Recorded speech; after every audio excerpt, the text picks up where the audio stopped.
Welcome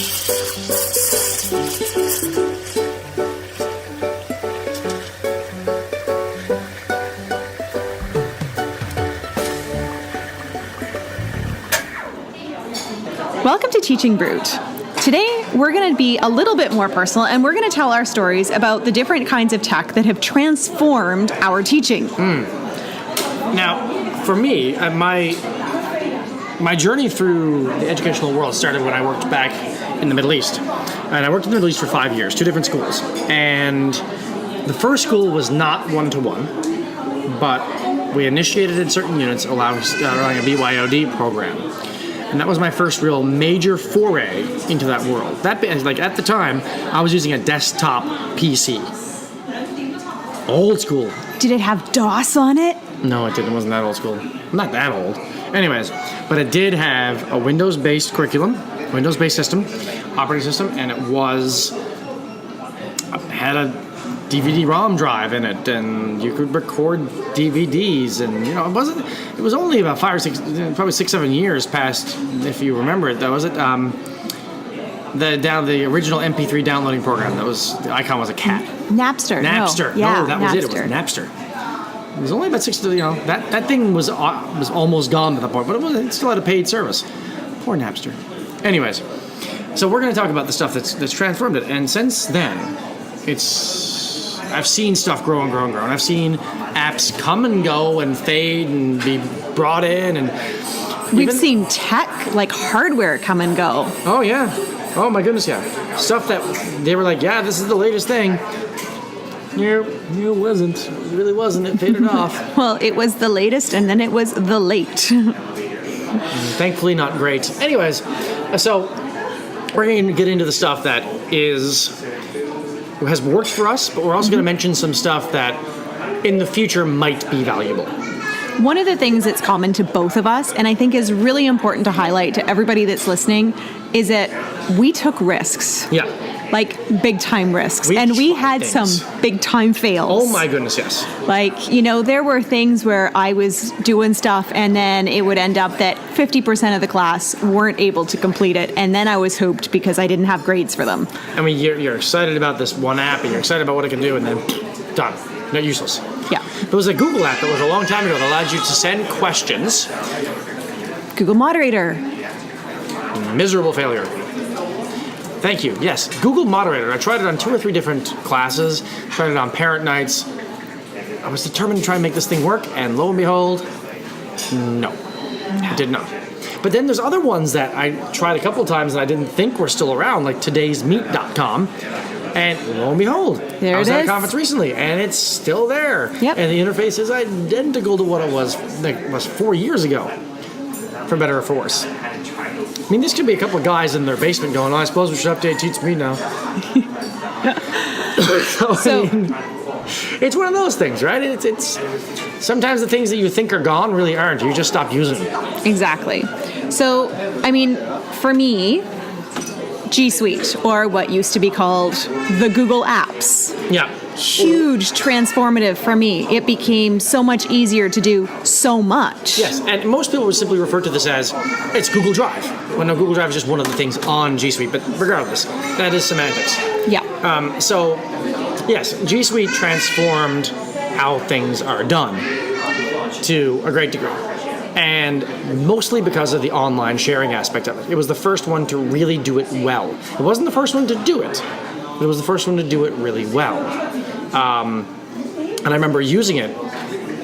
It's got to be 6, 7 years ago now, and it's still it's birth. And now people said this is going to be big, and lo and behold, it was huge. Yes. And now I cannot tell you how many files I've got on my work account. I mean, yeah. Well, and you've only been at your current school for 4 years. Like, I remember when I left my last school and I had to take all of my stuff out of Google Drive and transfer it and all that. Oh, man, it took forever. Google Takeout. There are so many files on there. Yeah, but I can tell you right now I have 205 gigabytes on my current work account. Now, that's a various mix of media, including student projects and stuff, but nonetheless, that's 205 gigs that I've used in the past 3.5 years. So, yes, Drive, Docs, spreadsheets, forms, all of its wonderful iterations, all of its wonderful programs have totally transformed how things have gone. Yeah.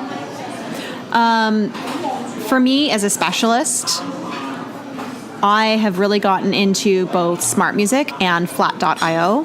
And Smart Music is fabulous because I can not only can I hear the students individually and be able to give very specific feedback to each student on what they need to do, but it's also a fabulous way for me to do some formative assessments. Oh, yeah. And it's all done at home, so that's one less thing that I need to do in my classroom.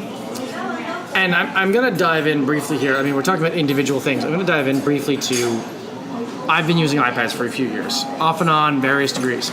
But there are some that have been amazing to what I've been doing.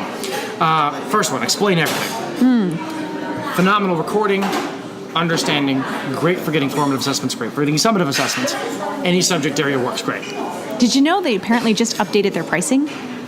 I don't need, if it goes up, then I don't like it. Yeah. I don't know if it went up, but it changed structure, which probably means it went up. Yeah, they figured out a way to, anyways. iBooks is amazing for the iPad. Especially iBook Author, the ability to publish online, and it creates authentic publishing for kids, which they don't really get. You publish in the classroom, that's one thing. You publish it online for the world to see, you are an author no matter what way you cut it. But the audience that you hit with your story is bigger with iBook Author. Yes. There's some small ones, like the Story Creator, which is another one.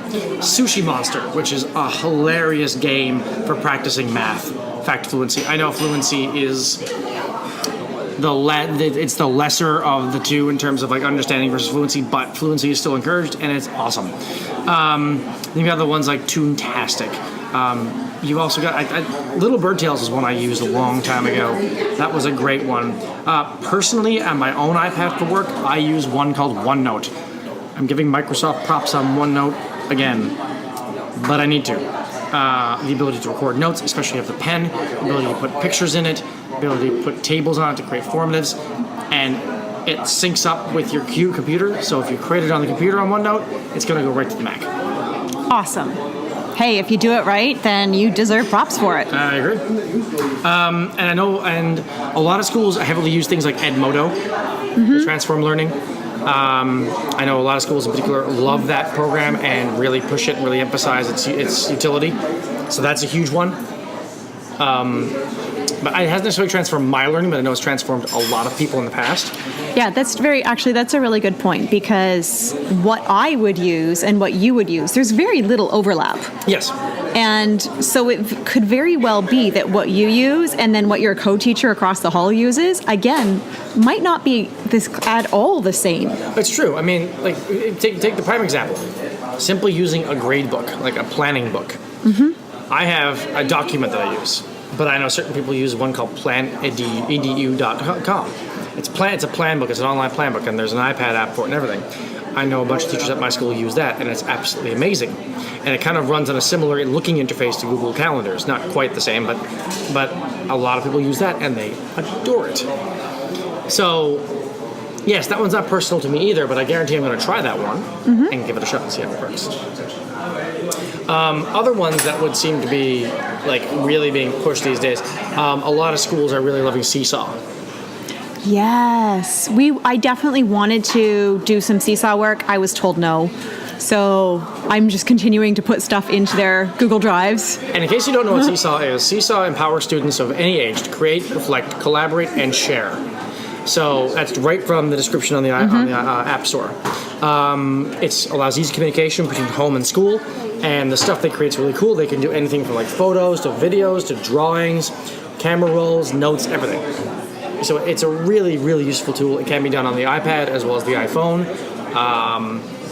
So a lot of people find Seesaw very transformative.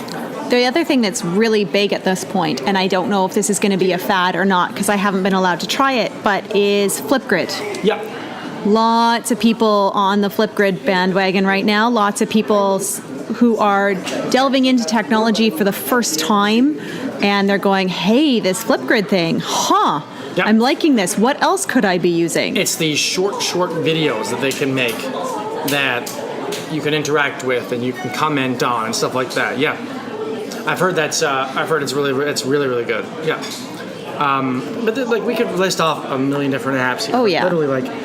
But it's really going to depend on your particular teaching situation as to what's going to be most useful for you. Yeah. So I mean, just to sum it up really quick. Always look at an app and going, it might look overwhelming at first, but once you get used to it, is the time minimal? Because like I know there's always that war with us teachers of, is it worth my time?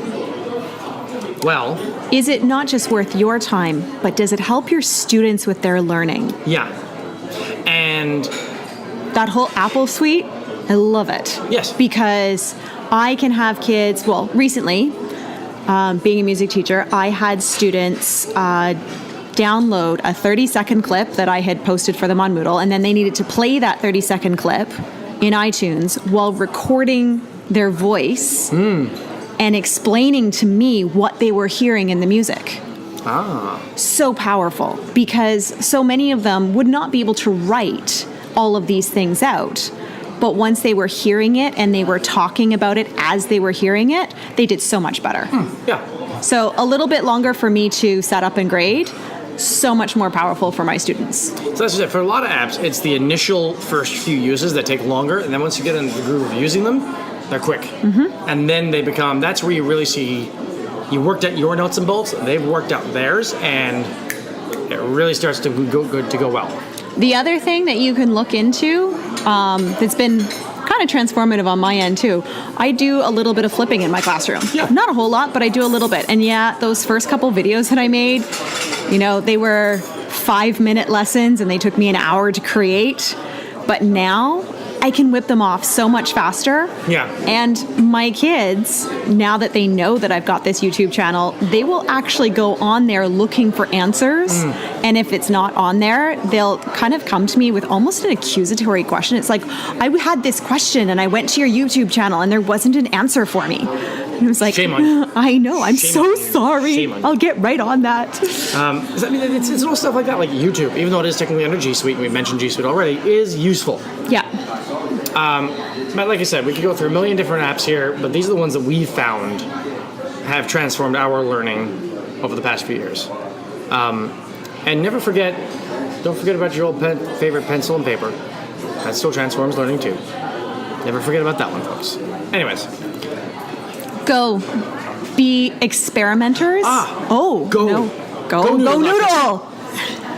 Yes. Almost forgot about that guy. Go Noodle. Awesome. Bloody brilliant for brain breaks. Yep. If you've got a class and you've got them for just a little bit longer than they can handle, Go Noodle. Do a Go Noodle in the middle. Seriously. Okay, so explain what Go Noodle is in a nutshell. It's brain breaks, it's videos, it's activities, it's fun things they can do, and it's all free. Yeah. And it's great for those days where it's indoor recess again. Yeah. There's fun little videos online for the kids, like things like Kid Snippets is a YouTube channel that's really, really good. But Go Noodle is just phenomenal for brain breaks. They love it. Okay, so now we're go. Good. Be a risk taker, experiment, try it out, embrace those epic fails. Yep. And keep on going. Perfect.